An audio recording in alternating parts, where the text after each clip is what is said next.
Dakpon og pasakaan og kaso kini ang bahad sa mga opisyal sa Philippine Coast Guard Southern Mindanao o galing dunay sakop nga masakpang nangayo og dakong kantidad nga salapi sa mga aplikante bugti ang pagsulod niini sa PCG.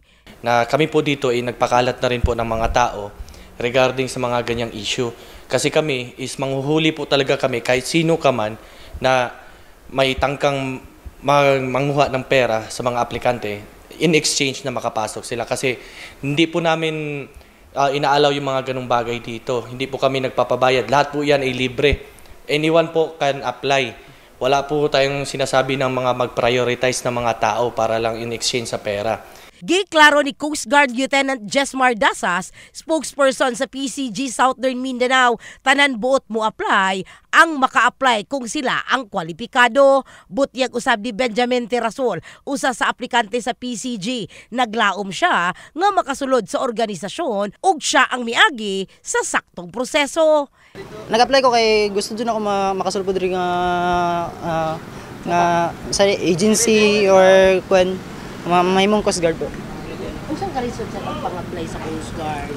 Unsay mga requirements? Ay, lisod dun sa, in the first place ma'am, lisod kayo sa mga apply kay pag kuha pa lang nimong mga requirements, siyempre makagasto na ka, then dili lang kay gasto, hassle na po kayo sa oras, o wa po ka kabalo, o makuha ba, madawat ba ka, o ma-hire ba ka, pero at least, siyempre, drama mabalaan kayo, siyempre, ga-apply mamanta.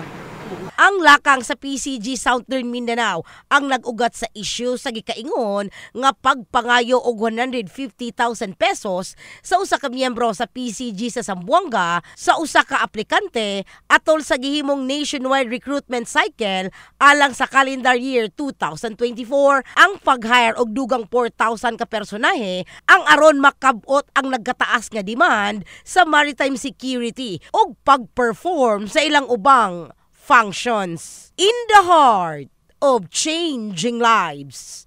Kini sa Brigada Richelle Gubalani, Brigada News.